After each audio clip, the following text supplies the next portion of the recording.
noches, queridos hermanos feligreses de nuestra iglesia San José, nuestra parroquia San Pedro, y bueno, pues a todos los hermanos que nos siguen a través de las redes, de diferentes lugares, ¿no?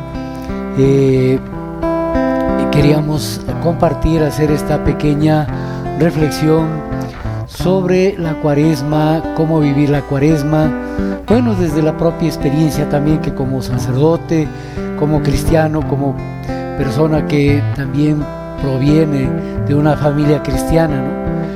Católica, entonces desde ahí compartir esa vivencia, ¿no? Para empezar, la Cuaresma es un tiempo litúrgico, ¿no? Es un tiempo litúrgico. Tenemos dos espacios, dos tiempos litúrgicos dentro del calendario litúrgico, valga la redundancia, que tienen un tiempo de preparación. El Adviento, que nos prepara para el nacimiento, la Pascua de Navidad, ¿no es cierto? Y la Cuaresma, que es un tiempo de preparación para la vivencia de la Semana Santa, que apunta o como una explosión se abre precisamente en la Pascua de Resurrección, ¿no? Entonces ahí se ubica nuestro tiempo litúrgico de hoy, Cuaresma, ¿no? 40 días. Y claro, esto viene precisamente, primeramente, de los 40 días, 40 noches que Jesús hizo su ayuno en el desierto y donde fue tentado por el diablo, ¿no? Entonces, pero eso tiene también sus raíces en los 40 años de travesía, de caminar del pueblo de Israel, saliendo de la esclavitud, yendo por el desierto, camino hacia la tierra prometida, la tierra de la libertad, donde ellos serían dueños de su propia vida. Y nosotros sabemos pues que desde el inicio de la travesía por el desierto, el pueblo pasó un montón de pruebas, un montón de dificultades, donde el pueblo experimenta su fragilidad, experimenta sus limitaciones, sus pecados, y vive las tentaciones en esa travesía a cada rato, queriendo cada vez regresar otra vez a Egipto, porque bueno, pues no encontraban las ollas de carne que tenían en Egipto, el pan que tenían en Egipto, ¿no? Entonces es un tiempo de prueba y diríamos todo un proceso de crecimiento y de un proceso de educación, de una vida de esclavos a ir creciendo a una vida de hijos libres, de hijos de Dios libres, ¿no? Entonces en esta travesía, como decimos, sale el pecado, sale quizás la miseria, el pueblo mismo toca su propia miseria, pero por otro lado también, y en eso hay que tener siempre en cuenta, digamos, como trasfondo también la vivencia de nuestra propia Cuaresma, ¿no? De la otra parte, como contrapartida, está un desborde, un derroche de Dios en misericordia, en ternura, en prodigios, ¿no? Que justamente cuando el pueblo no ve salida, los toma de la mano y los saca, ¿no? Quizás la primera barrera con la que se encuentran es con el Mar Rojo, y atrás el ejército de Faraón, que les pisaba los talones para volverlos a capturar y llevarlos de vuelta a Egipto, ¿no?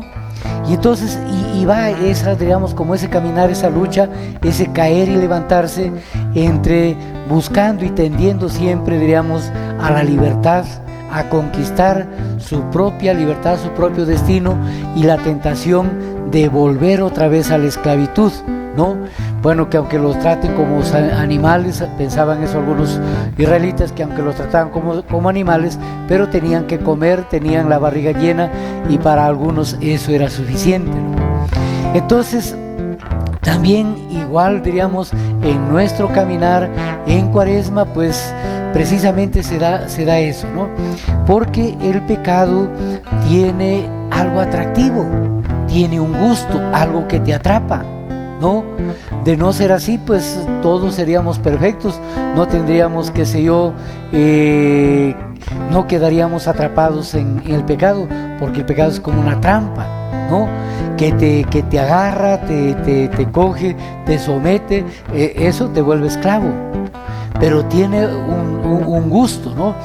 Me recuerdo un profesor de padre jesuita que ya murió, que nos decía que si a Eva, la serpiente, le hubiese presentado un pedazo de carne podrida, de ninguna manera Eva le hubiese metido diente, ¿no? Sino que le presenta una fruta agradable, atractiva, provocativa, ¿no? Entonces, precisamente por eso se da esa lucha, ¿no? ¿Cuántas personas quisieran, qué sé yo, sería una bendición que en una familia el esposo, si está metido en problemas de infidelidad, o la esposa pudiera cortar eso? ¿Cuánta felicidad volvería a un hogar? ¿Cuánta felicidad? ¿Qué pasaría si una persona pudiera tener el control cuando se ha vuelto adicto al alcohol o a la droga, o al juego, o a cualquier otro vicio? Y son esos precisamente, son como trabas, como amarras que no nos dejan, que no nos hacen libres, ¿no? Entonces se da esa lucha entre la libertad y el sometimiento al pecado. Dios siempre va a buscar nuestra libertad, como todo padre siempre busca nuestra libertad y nos va a dar el impulso. Y aquí hay una cosa muy buena, muy hermosa y muy grande que nos enseña, incluso en la paternidad o maternidad en los hogares. Dios nunca es sobreprotector. Dios empuja e impulsa para que el hijo o la persona se pare por sí mismo, vaya descubriendo sus propias fuerzas. Por eso es que cuando una persona, cuando leemos la vida de los santos, vemos cómo cambia su vida. Después de haber estado quizás en pecado, atrapado, esclavizado, cuando tiene su proceso de conversión, es totalmente otra persona, feliz y todo, ¿no? Entonces ahí nos marca precisamente, diríamos, esta parte de la vivencia personal, de cómo ir caminando, luchando por conquistarnos, autoconquistarnos, en la ira, en la cólera, en el placer, en la ambición, en lo que sea, ¿no? Cómo ir autoconquistándonos, es decir, siendo dueños de nosotros mismos. Y por ahí entra, diríamos, el sentido de la penitencia, el sentido de la renuncia, el sentido de la mortificación, ¿no? Ese sentido como de vaciarse uno mismo para irse llenando de Dios. De eso se trata, ¿no? Todo ese caminar. Y en el caso de Jesús también, mire, esos 40 días fue un tiempo de discernimiento. Primeramente, digamos, Él hace ese ayuno, 40 días, 40 noches. Y cómo, para darnos cuenta también, cómo el enemigo es tan astuto que siempre busca el momento más débil, el punto más débil de ti, de mí, incluso del mismo Jesús, para proponerte la tentación, para tentarte, ¿no? Jesús dice, hizo 40 días de ayuno, y cuando al fin sintió hambre, ahí se le presenta el enemigo diciendo, mira, tú eres hijo de Dios, tú tienes todo el poder, tú puedes convertir estas piedras en pan. Pero Jesús ahí estaba muy lúcido, se sobrepuso a su propio hambre, ¿no es cierto?, que lo podía controlar. Le dice, no solo de pan vive el hombre, sino de toda palabra que viene de la boca de Dios, ¿no? Jesús confronta al enemigo. Y si nosotros nos damos cuenta a lo largo del Evangelio, Jesús sí tenía el poder para convertir las piedras en pan. Cuando Él multiplica el pan, no convierte las piedras en pan, pero sí de 5 panes multiplica. Da de comer a más de 5,000 personas, que es incluso más espectacular que convertir las piedras en pan. Entonces, el diablo nos conoce. También este tiempo de Cuaresma tiene este sentido de cómo conocernos a nosotros mismos en nuestra fragilidad, en nuestras debilidades, en nuestros pecados. Por eso es un tiempo de revisión de nuestra vida. Pero es muy importante esto también. A veces, por ejemplo, muchos se dicen, no, pues si yo reconozco mis faltas, todo eso, me voy a aplastar, me voy a hundir, voy a terminar con baja autoestima. No.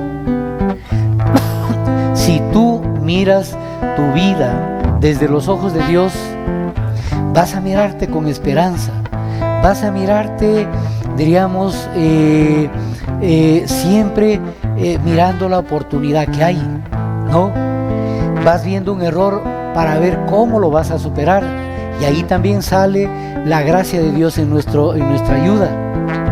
Muchas veces uno está, luchando, pataleando, bregando todo el tiempo con algo que quisiera vencer, y muchas veces no depende de nuestro esfuerzo, sino sobre todo de la gracia de Dios, que consiste en ponerse en sus manos para que Él vaya trabajando, ¿no? Entonces por ahí va. Y bueno, este tiempo que Jesús hace el ayuno en el desierto, Él no solamente está dejando de comer, no está solamente ayunando, sino está entrando en un profundo discernimiento de su propia vida para descubrir cuál es la voluntad de Dios en su vida. Y ahí es donde le sale el diablo con propuestas fáciles. Bueno, pues al convertir las piedras en pan, dando de comer a la gente, Jesús hubiese tenido pues la cantidad de gente. Esa es la propuesta que al fin le hace el diablo. Por eso es que cuando Jesús multiplica el pan, la gente dice, no, este es el Mesías, y si lo hacemos rey, pues vamos a tener pan toda la vida. Cuando Jesús se da cuenta de eso, se fue, se escapó, ¿no? Entonces, el otro punto del discernimiento que le dice, mira, y todo lo toma desde el poder, ¿no? Que él tenía, el poder espiritual que él tenía como hijo de Dios, ¿no? Mira, le dice, tú eres hijo de Dios. Si tú quieres que la gente te siga, anda, tírate desde lo más alto del templo y Dios no va a dejar que te pase nada. Los ángeles en sus manos te van a arrestar y bueno, y la gente va a darse cuenta que tú eres Dios. ¿Qué le está diciendo el diablo? Haz una demostración de tu poder. Busca el camino de la gloria, de la propaganda, el camino del mundo al fin y al cabo, ¿no? Entonces, y Jesús le dice, no tentarás al Señor tu Dios, porque en la primera tentación, el diablo, Jesús le dice, tomando la palabra, dice la palabra de Dios, no solo de pan vive el hombre. En la segunda tentación, el diablo toma la palabra de Dios para querer tentarlo. Dice la palabra de Dios que no pasará nada, que si caen los ángeles te restarán. Y Jesús le dice, también la palabra de Dios dice, no tentarás al Señor tu Dios. Y en el otro punto de la tentación, lo quiere tentar por el poder, la ambición, por las riquezas y todo eso, ¿no? Y le señala, dice, mira, todo esto me han dado poder sobre todos estos reinos, todo este poder. Esto yo te lo puedo entregar con una sola condición, que tú te arrodilles ante mí. Entonces, Jesús le responde, pues, solamente, dice la palabra de Dios, solamente ante Dios te arrodillarás, ¿no? Porque eso, por ejemplo, en la vida concreta, cuando líderes políticos que tienen sueños, que tienen ideales de ayudar a la gente, darlo todo por la gente, y una vez que llegan, pues todo eso se cambia. ¿Qué pasó? Se arrodillaron ante el poder, se arrodillaron ante la riqueza, el dinero, y eso es, ¿no? Por eso es que el desafío que nos presenta Dios y nuestro mismo Señor Jesucristo es el desprendimiento, el camino de la libertad como en el desierto, ¿no? Entonces tiene todo ese sentido, ¿no? Y entonces por eso es que ese camino de penitencia es un camino también de cómo ir venciéndonos a nosotros mismos. Es una batalla personal, es una autoconquista. ¿Cómo me conquisto yo como soy dueño de mí mismo? Para manejar mi cólera, para manejar mi ira, para manejar mis instintos, para manejar mis vicios, para manejar eso, para ser un hombre a carta cabal como lo era Jesús al fin y al cabo, ¿no? Entonces ahí va todo este sentido de penitencia. Por eso es que para el pueblo de Israel siempre el desierto era el lugar como del comienzo, de recomenzar un camino. Bueno, Jesús después del bautismo va al desierto y después de esa, diríamos, de esa prueba, esa tentación, Él empieza su camino, su vida pública. Entonces siempre el mismo Juan Bautista, ¿no? Inicia su predicación precisamente de conversión desde el desierto.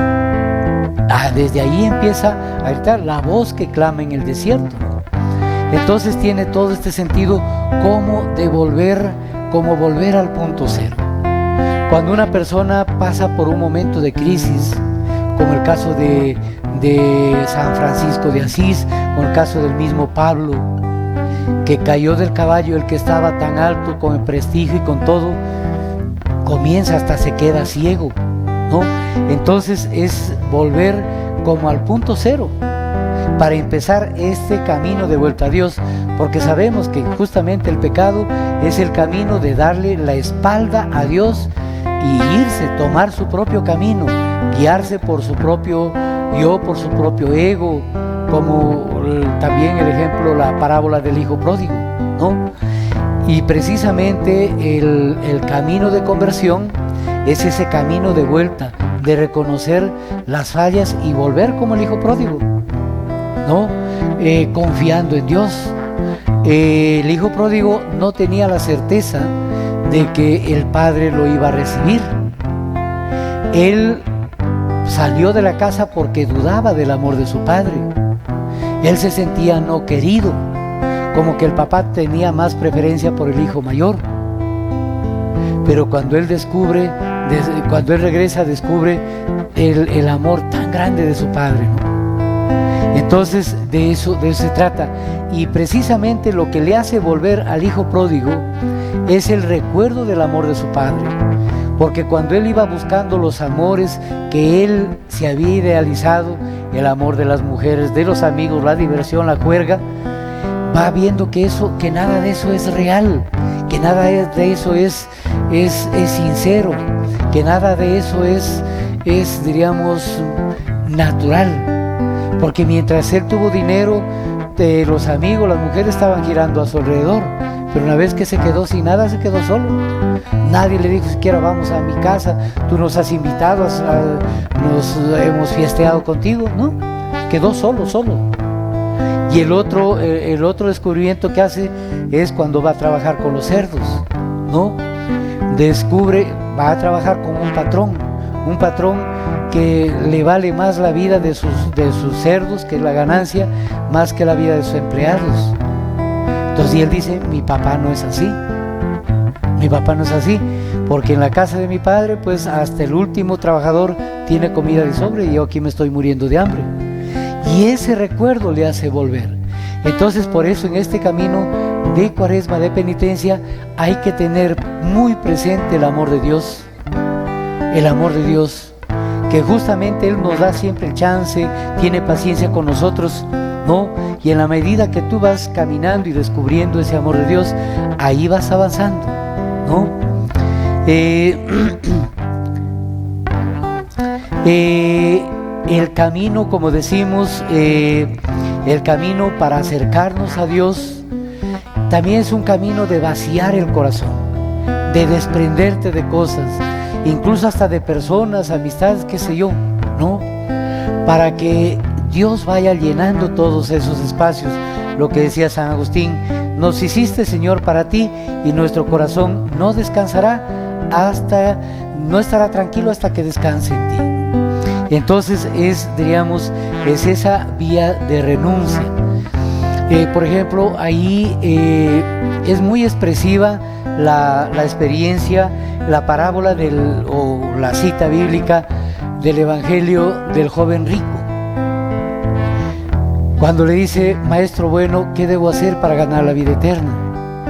Entonces, pues el Señor le dice: cumple los mandamientos. Eso desde niño lo he cumplido. Eso implicaba que él era una buena persona, incluso su familia, porque eso por tradición lo vivían, eran personas creyentes, temerosas de Dios. Pero él quiere algo más y le dice: bueno, si quieres ganar el reino de los cielos, anda, vende todo lo que tienes y luego repártelo y luego ven y sígueme. Y como decimos, no es tanto, quizás puede que haya tenido cosas, dinero, posesiones, pero hay una riqueza personal, tu prestigio, tu habilidad, tu carisma, qué sé yo, que eso a veces va hinchando el ego, ¿no? Y lo que más cuesta muchas veces renunciar es precisamente al ego, ¿no? Renunciar a sí mismo, morir a sí mismo. Ese es el reto más grande. Y ese también es, diríamos, el principio de discusiones, de peleas, de broncas, de separaciones y de guerras, como que estamos viviendo ahora, ¿no? Como decía, por ejemplo, hay una película muy bonita de El corazón de caballero, de este joven que, bueno, pues es un campeón en lanzas, en espadas, y va desde abajo y va ganando, y cuando se enamora de una chica, después de un tiempo que discuten, se vuelven a encontrar y la chica le lanza este reto, le dice: ¿cómo me vas a demostrar tu amor? Y él le dice: pues bueno, voy a ganar este campeonato por ti. Y la muchacha, muy clara, muy aguda, diríamos, muy profunda también en su discernimiento, ¿no? Le dice: mira, ganar para ti, eso no es ningún problema, porque tú eres campeón. Tu tendencia es ganar y sobresalir y estar arriba, tu prestigio, todo eso, ¿no? Eso para ti, que digas que vas a ganar el campeonato por mí, eso no me demuestra tu amor. Entonces le dice: bueno, voy a poner tu nombre en los francos de mi caballo. Dice: eso es hasta denigrante para mí. Y dice: ¿cómo quieres que te demuestre tu amor? Mi amor, pierde. Si me amas, pierde. Y le está pidiendo el peor sacrificio de su vida, el más grande: renunciar a sí mismo, irse contra sí mismo, dejarse ganar, renunciar a sí mismo. Y él termina contra él, no dice: pues, pero eso lo que va a demostrar que soy un perdedor, que soy un fracasado y todo eso. Bueno, le dice: ese es el reto. Y bueno, pues están en un estadio donde hay cantidad de gente, miles de gente, y bueno, empieza la contienda y él se deja ganar, ¿no? Y lo están ahí apaleando, ¿no?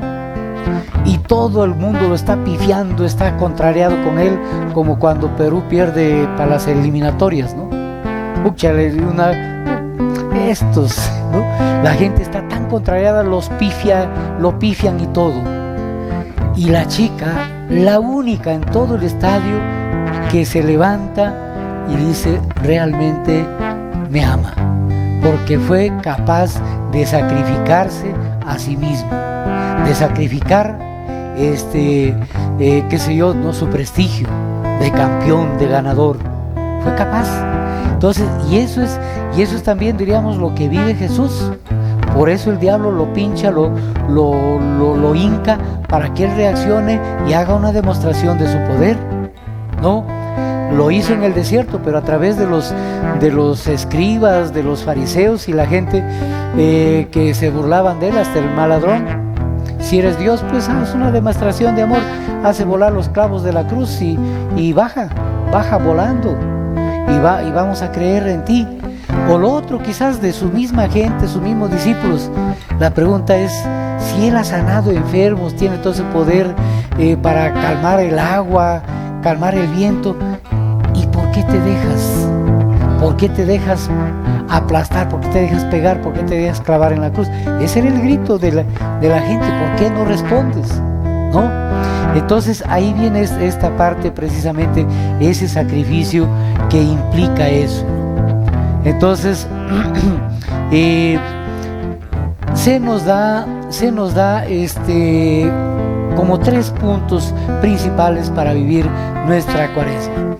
Me gustaría hacer como una comparación, dos comparaciones para llevarlo a la vida práctica.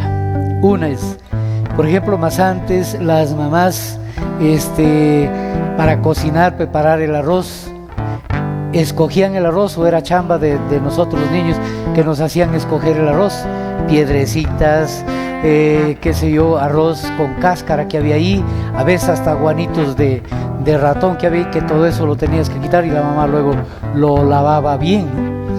Entonces, justamente este tiempo de discernimiento es de mirarnos con los ojos de Dios para ir separando cada cosita, cada cosa que estorba, que entorpece y es una barrera para acercarnos a Dios, ¿no? Y si ustedes recordarán la lectura de miércoles de ceniza, si haces, qué sé yo, como decía, si haces oración, enciérrate en tu cuarto, que no te vean, pues que tu oración lo reciba Dios. Que si haces limosna, que no sepa tu mano izquierda de tu mano derecha, ¿no? El Señor que lo ve en oculto, Él sabe. Cuando hagas ayuno, no te despeines ni pongas la cara desencajada para que nadie note tu ayuno más que Dios. Me recuerda cuando cuando éramos niños, ahí por mi pueblo se cultiva, como por acá también, mucho el maíz. Y había la temporada de la deshierva del maíz, que bueno, pues es ir con la lámpara, pelar los montes, sacudir los montes, arrancar las hojas de maíz, y en la tarde las manos quedan verdes, ¿no? Los muchachos pues ahí, jóvenes, se lavaban bien las manos, que demoraba pues quizás una media hora para que salga eso. Pero habían otros muchachos jóvenes que no se lavaban las manos. ¿Para qué? Para que las muchachas vieran que son gente de chamba, ¿no? Diga, pues si me meto con esto, por lo menos choclos no va a faltar, ¿no? En la cocina. Entonces, pero la recomendación que se nos hace en el Evangelio es eso, ¿no? Como dice, si haces limosna, no vayas con la trompeta por delante anunciando lo que has hecho, ¿no? Sino hacerlo de una manera discreta. Y eso todo lleva a trabajar, digamos, realmente en el corazón de cada persona. Entonces, y hay formas, diríamos, ¿no? Si haces oración, sí, una oración discreta, pero a lo que apunta es que más de lo que vayas a hablar es tu vivencia del corazón. ¿Cómo tú o cómo yo podemos empezar a intimar con Dios? ¿Cómo tú y como yo, más allá de las palabras, busco escuchar a Dios, entender a Dios? Porque muchas veces y siempre casi nos aturdimos con ruido, los audífonos, la bulla, las fiestas, y nos falta hacer ese silencio para poder a solas estar con Dios. Nos cuesta. A mucha gente lo aburre. Por ejemplo, todo este tiempo a veces en Semana Santa, cuando dan días feriados. Más antes era, hasta me acuerdo, las emisoras, hasta la música era de reflexión. Había todo un espíritu de recogimiento. Pero ahora con todo este mundo de esta mundanidad y este rechazo a lo religioso, ¿qué dice la gente cuando dan Jueves Santo, Viernes Santo, dan ¿cómo se llama? Descanso libre, feriado, ¿no? No es Semana Santa, Semana Tranca. Y eso es hasta blasfema, ¿no? Blasfemia. Entonces, nos hace falta, a veces cuando Dios nos agarra y nos sacude o nos permite pasar por alguna dificultad, ahí es donde bajamos al silencio, ahí bajamos a nuestra nadidad, a nuestro no ser nada, a nuestro barro, y ahí es donde Dios más cercano lo sentimos, y ahí es donde más empezamos a conocer a Dios. En ese sentido dice, busca la intimidad con Dios, más que si yo la bulla. No es malo participar en una procesión, en una misa, eso no es malo, pero dice, busca esa intimidad con Dios, estar esa cercanía con Dios, ¿no? En el caso de la limosna también, ¿qué sentido tiene el dar limosna? Compartir, ¿no? Es ejercitarte en generosidad, ejercitarte en solidaridad, es sentir también el mal, la miseria del otro, cómo poder ayudar en eso, ¿no? Cómo dejar de pensar en nosotros mismos para pensar en los demás, ¿no? Entonces es ir creciendo en eso. Santa Teresa de Calcuta decía eso, cómo dar hasta que duela, ¿no? Es decir, cómo compartir cuando, diríamos, incluso te falta, ¿no? Entonces el reto es eso. Y ahí viene toda esta cuestión de sacrificarte a comer, sacrificarte a darte un gusto, a darte un antojo, ¿no? ¿Cómo sacrificarte? Y también con esta cuestión, diríamos, de poder compartir con los demás. Si ahorras en algo, ¿no? Dejas de comer algo, pero eso le puedes dar a alguien que necesita un dinerito, una cosa. Entonces, de esa manera se va, diríamos, compartiendo también ahí. Se va ejercitando en eso de el darse, ¿no? Porque el dar y el darse.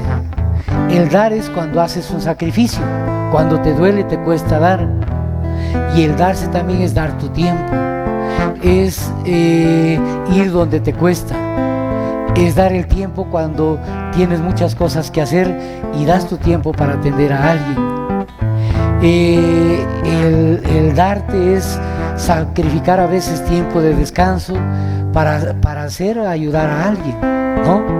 Entonces por ahí va, por eso decimos, todo va en el sentido del sacrificio. Y en el caso del ayuno, como decimos, es un ejercicio de cómo controlar mis apetitos, mis impulsos, porque de hecho comer es digamos, un instinto natural que te pide tu cuerpo, tu ser, ¿no? Y a veces, bueno, se puede caer en la gula y todo eso, ¿no? Entonces, ¿cómo renunciar, cómo frenar ese deseo? Algo que naturalmente te impulsa a buscarlo, ¿no? Y muchas veces, pues bueno, por el pan que te dan, puedes terminar vendiendo tu conciencia. Por la comida que te dan, puedes ir vendiendo tus valores, como el pueblo de Israel, que siempre estaba mirando para allá, porque bueno, pues se hartaban del maná. Al comienzo sí felices, pero se hartaban del maná. No tenemos carne. En cambio allá, aunque estábamos esclavos, pero teníamos que comer. ¿Cómo estaban dispuestos, diríamos, a sacrificar su propia libertad, su propio avance, crecimiento como personas que habían tenido por un plato de comida? Como por ejemplo los hermanos Isaac y Jacob. Isaac vendió su primogenitura por un plato de lentejas. Un día llegó de hambre, su hermano estaba friendo unas lentejas ahí y le dice, bueno, invítame. No le dice, si me das la primogenitura yo te doy. ¿Qué me importa primogenitura? Dame nomás, porque yo necesito llenar mi barriga. Pero después, cuando el hermano recibe la bendición, el otro lo quería matar, ¿no? Entonces nos lleva a, digamos, cómo hacer sacrificios por cosas más valiosas, por cosas que tienen mayor valor. Por eso es que el Señor dice, no solo de pan vive el hombre, no, hay muchos otros valores y frente a los cuales se puede sacrificar. Y por ejemplo, no es solamente la cuestión de dejar de comer. A veces el dejar de comer lo puedes controlar, lo puedes llevar, no pasa nada. Pero te cuesta controlar la ira, te cuesta controlar a veces la pereza, te cuesta controlar la maledicencia, el hablar, el chismear de los demás. Te cuesta a veces quizás el placer, la cuestión de dejar el vicio del placer, la sexualidad. nos cuesta, qué sé yo, vencer la ambición o la comodidad, ¿no? Entonces hay cosas, ¿no?, que cada quien sabe lo que necesita trabajar, y todo eso también va cómo vamos acompañando al Señor en este tiempo de Cuaresma, cómo vamos a acompañar al Señor en su camino de la pasión, que prácticamente Jesús en 3 años fue una vida tan intensa de entrega, y lo que culmina, ¿no?, como una expresión más grande de toda su vida, es la entrega en la cruz. Entrega todo, hasta la última gota de su sangre, todo lo da. Entonces también diríamos es cómo nos vamos nosotros conformando a Cristo, conformando al Señor, morir con Él para resucitar también con Él, ¿no? Entonces es un tiempo, como digo, que va entre eso, va entre la tentación, la fragilidad del pecado, por un lado, que nos tienta, y por otro lado, Dios con su gracia que nos sostiene, y justamente igual que el Espíritu Santo lo empuja a Jesús al desierto para que Él luche, combata con el enemigo, y con esa batalla también que está dentro de Él, para conocer al enemigo, para saber cómo actúa el enemigo, para que no caiga por ingenuidad. Eso es lo que busca, digamos, Dios, que nosotros, por eso tratamos en este tiempo conocer nuestras fallas, pero contando siempre, diríamos, con esa ayuda de Dios. Y otra cosa, por un lado, tú sientes, por ejemplo, si vas, qué sé yo, te has propuesto algo, vas haciendo algún sacrificio, unes tu oración, tu ayuno, vas a ir creciendo, y el enemigo ahí te va a ir susurrando, ¿no?, diciendo, mira, tú ya no tienes salvación, tú ya estás condenado, tú por más que luches igual vas a quedar, no, ya tú eres un caso perdido. Eso siempre te lo va a ir diciendo, repitiendo, restregando, te va a ir restregando tus fallas, tus pecados, eso siempre lo va a ir haciendo. Y si estás en ese camino sincero de buscar a Dios, te va a hacer la lucha más fuerte, pero ojo, no vas solo. Pero si ya te tiene en el bolsillo, ¿qué hace el enemigo? Si estás dentro de una infidelidad, te va a hacer ver una ilusión, que nadie hay más feliz que tú, que lo que tú estás haciendo está bien. Y bueno, y que si alguien se atreve a aconsejarte, pues son tonteras. Y hay una cosa más, si el enemigo ya está jalando, ¿cuál es, diríamos, como el termómetro para medir cuánto me ha jalado el enemigo? Cuando tú empiezas a tenerle aversión a todo lo sagrado, a todo lo religioso, a Dios, a todo lo que Dios mande, a todo lo que Dios diga. La misa es una pérdida de tiempo, la oración una pérdida de tiempo, todo lo que sea de Dios te apesta. Eso quiere decir que estás a una distancia, pero fenomenal. Entonces ahí hay que darnos cuenta y hay que ir volviendo. El Señor nos va a ayudar en esa lucha, ¿no? Nos va a ayudar en esa lucha hasta que tú no vayas teniendo, digamos, esa cercanía, esa intimidad con Dios, y le vayas pidiendo al Señor y vaya dándose como ese gusto por la oración. La persona que ora y tiene ese gusto por la oración, le pueden decir cufato, beato, lo que sea, hasta hipócrita le pueden decir, pero es algo que brota en el corazón. Y eso de que sea hipócrita o no, solamente Dios lo sabe, Dios lo ve. Porque a veces a través de otra persona también el enemigo se aprovecha para burlarse, para hacerte sentir en ridículo y tú dejes lo que estás haciendo, ¿no? Y como vuelvo a decir, uno de los puntos, de las cosas que te hace ver qué tan lejos de Dios, es una aversión a Dios. Proponle a tus amigos, vamos a la misa. Proponle a tus amigos, dejemos el trago, dejemos la cantina, dejemos el carnavaleo, acerquémonos a Dios. No, ese es, qué sé yo, pérdida de tiempo, tan aburrido. Yo no sé qué le encuentran de gusto. Yo no sé por qué van ahí a perder el tiempo. Entonces todas esas cosas, ¿no? Que el Señor pues nos ayude, nos dé su gracia.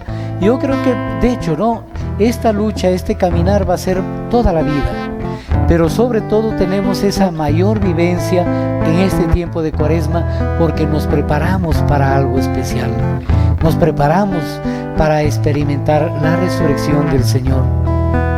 Él compartió nuestro camino, compartió nuestra fragilidad, nuestra carne, pero Él mismo en nuestra propia carne venció al enemigo. Y Dios eso es lo que quiere, que nosotros también en nuestra propia carne venzamos al enemigo. Por eso decimos, Dios no es sobreprotector. Dios no es sobreprotector, no te anula. Dios infunde las fuerzas para que de ti mismo vayas saliendo, ¿no? Y esa es la libertad verdadera que Dios busca para nosotros, ¿no? Bueno, que en este tiempo de Cuaresma, como decimos, recordando el amor de Dios, su ternura, lo que decía San Juan, tanto amó Dios al hombre que le entregó su propio Hijo, ¿no? Y no hay amor más grande que aquel que da la vida por sus amigos, ¿no? Que tengamos siempre presente el amor de Dios. Nuestros pecados lo tenemos presente y no tengamos miedo, no tengamos vergüenza, miremos de frente y seguros de la mano de Dios. Entonces, una feliz Cuaresma, una feliz Semana Santa, pues que podamos vivenciar nosotros, vivir en nuestra propia vida ese triunfo de Dios, esa resurrección de Dios, que vence a la muerte, que vence al pecado y bueno, y que nos lleva de la mano hacia Él, ¿no? Que así sea. Entonces damos pues la bendición a todos los hermanos que nos acompañan. Bueno, tenemos aquí esta pequeña o sencilla reflexión, porque creo que ha sido media larguita en tiempo, pero que bueno, el Señor nos ayude a todos, nos aliente y no te desanimes cuando percibes un pecado, una falla, una limitación en ti, que Dios va a ir trabajando, ¿no? Que más bien sea un motivo para acercarte a Dios y buscar superar eso. El Señor esté con ustedes. La bendición de Dios Todopoderoso, Padre, Hijo y Espíritu Santo, descienda sobre ustedes y permanezca eternamente. Amén. Un abrazo desde nuestra iglesia San José de Cajamarca para todos.